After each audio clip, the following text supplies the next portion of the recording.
नमस्कार।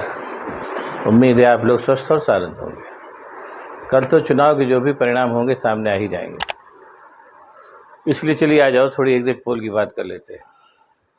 Exit poll सही है या गलत है वो तो खैर उस पर तो लगातार बात होती रहेगी। आज एग्जिट पोल के बहाने कुछ दूसरी प्रवृत्तियों पर चर्चा करें।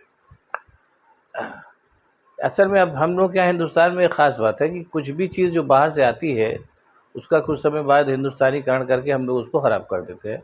एग्ज़िट पोल के बारे में भी यही कहा जाएगा। एग्ज़िट पोल की जो शुरुआत है वो भी बेसिकली दरअसल वेस्टर्न कंट्रीज से आई या हिंदुस्तान में आई और ये विधा यहाँ पर भी अपनाई जाने लगी। शुरुआत के दिनों में इसके जो भविष्यवाणियाँ होती थी अक्सर सही निकलती थी, थोड़ी बहुत कमी के साथ।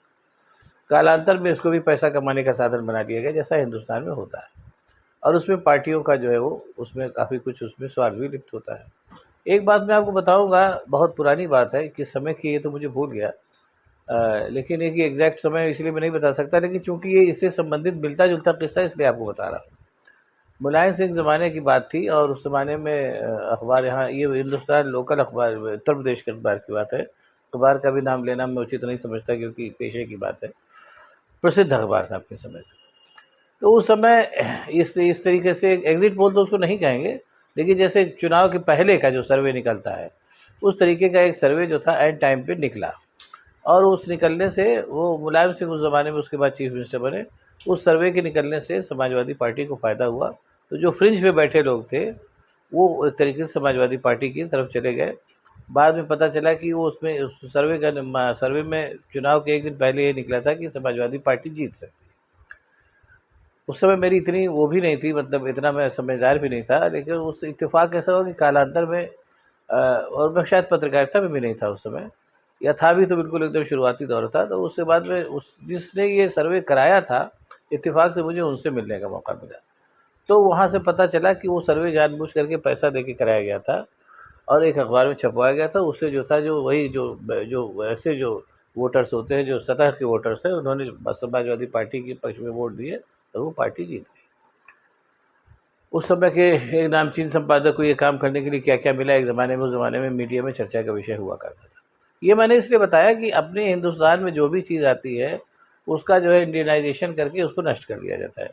एग्ज़िट पोल की बाबत भी मेरा कुछ अब इस समय यही मानना है कि एग्ज़िट पोल को भी लोगों ने एक तरीके से मानसिक दबाव बनाने का एक साधन बनाया और उस साधन में सिलसिला चल निकला। अब जबकि आज ही ये पता चला है कि जी वो जो जी कंपनी है, मतलब जो टीवी चलाती है, उसने जो है वो अपने सर्वे में से इंडिया को जो जितनी सीटें दी थी उससे उस सीटें से 50 सीटें एनडीए गठबंधन को कम कर दी। ये 2 दिनों में ऐसा हुआ है। इसका मतलब अच्छा, अब एक चीज़ और इसको समझने की कोशिश करिए। हालांकि आप लोग जानते ही होंगे, जैसे हम लोग शुरुआती दिनों की बात बता रहे, जब ये सब एग्जिट पोल ये सब का बहुत चक्कर नहीं हुआ करता था, तो सब लोग वो सारे जो रिपोर्टर्स थे वो निकलते थे और अपना ऑब्जर्व करते थे, और ऑब्जर्व करने के बाद एक आकलन करते थे। उस आकलन चीज़ें 5-10 सीटों की इधर उधर छोड़ करके लगभग वो आकलन सही निकलता था, और वही एक तरीके से सिस्टम ही हुआ करता था कि रिपोर्टर्स निकले, छोटे बड़े जिसकी जो हैसियत होती थी, और उसने अपना दायरा कवर किया, सारे ब्यूरो सक्रिय हो जाते थे और अमूमन चीज़ें वही होती थी। ये चीज़ें आमतौर पर लंबे समय तक चली, लेकिन इन चीज़ों में बदलाव आना भी तब से शुरू हुआ जब से अटल बिहारी वाजपेयी की पहली सरकार बनी, और उसके पहले से जो राजनीतिक स्थितियाँ थीं वो अनिश्चितकालीन हो चुकी थी, तमाम अल्पमत सरकारें बनी, ये सब हुआ। उस दौर में इस तरीके का जो मानसिक लड़ाई की ज़रूरत ज़्यादा महसूस हुई, तो एग्जिट पोल वगैरह को लेकर के इस तरीके की चीज़ें शुरू हुई। अब एक चीज़ और देख लीजिए, मान लीजिए भाई समय भाजपा और कांग्रेस को भूल जाइए, एनडीए को और क्या इंडिया गठबंधन को भूल जाइए, जो भी पॉलिटिकल सीनेरियो होगा उस पॉलिटिकल सीनेरियो तो एक जैसा ही होगा ना भाई। मान लीजिए कुल मिलाकर के जो इसको है, ये मान के चलिए कि अगर पब्लिक भाजपा से एनडीए से नाराज़ है और इंडिया से संतुष्ट है तो एक हद तक ही होगी। ऐसे में ये तो हो सकता है कि जो एग्जिट पोल्स निकल रहे हैं, एग्जिट पोल में जो है 10-20 सीटों का फ़र्क हो, लेकिन 100-100 150 सीटों का अगर फ़र्क हो रहा है तो इसका मतलब ये मान के चलिए कि कहीं ना कहीं इसमें कुछ ना कुछ 420 हो रहा है। और उस 420 के होने के बहुत से कारण आजकल गिनाए जा रहे हैं। उसमें सट्टा बाज़ार भी है, उसमें शेयर बाज़ार भी है, उसमें पॉलिटिकल पार्टियों उसका लगने वाला चंदा भी है, और उसमें एक चीज़ और भी जान लीजिए कि सवाल ये पैदा हो रहा है कि इन एग्जिट पोल्स को कराने के लिए कहाँ से पैसा आ रहा है। भाई कोई भी काम आजकल बिना पैसे के तो होता नहीं है। तो एग्जिट पोल वाले कराने वाली जो कंपनियां हैं उनसे पूछा जाना चाहिए या किसी को मुकदमा कर देना चाहिए कि आप पहले बताइए कि आपको फाइनेंस कौन कर रहा है, कौन फंडर आपको कर रहा है। फंडिंग कर रहा है तो जाहिर सी बात है उसकी कुछ शर्तें होगी और उसकी कुछ क्या नाम है उस आधार पे चलना होगा। और या तो फिर ये है कि कोई उसमें कोई मुकदमा कर दे तो भी सिचुएशन सामने आ जाएगी। तो ये जो अब मतलब जो ये एग्जिट पोल का जो सिलसिला था, यही मैं फिर इस बात को कह रहा हूँ, ये शुरू तो हुआ था चुनावी दिलचस्पी में इस थोड़ा समय से पहले जानने के लिए कि कौन जीत रहा है कौन हार रहा है।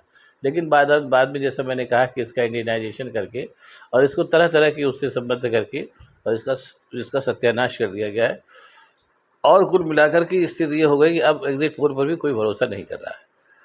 एग्जिट पोल जो है पॉलिटिकल पार्टीज़ के अपने स्वार्थों को साधने का और सट्टा बाज़ार और शेयर बाज़ार वगैरह में खेल करने का एक साधन बन के रह गया है। और इस बार ये मान के चलिए जैसा एग्जिट पोल सारे के सारे एग्जिट पोल ये कह रहे हैं कि क्या नाम एनडीए गठबंधन ही जो है 400 से ऊपर जाएगा या 350 से ऊपर जाएगा, जैसी मोटे तौर पे जो आ रही है।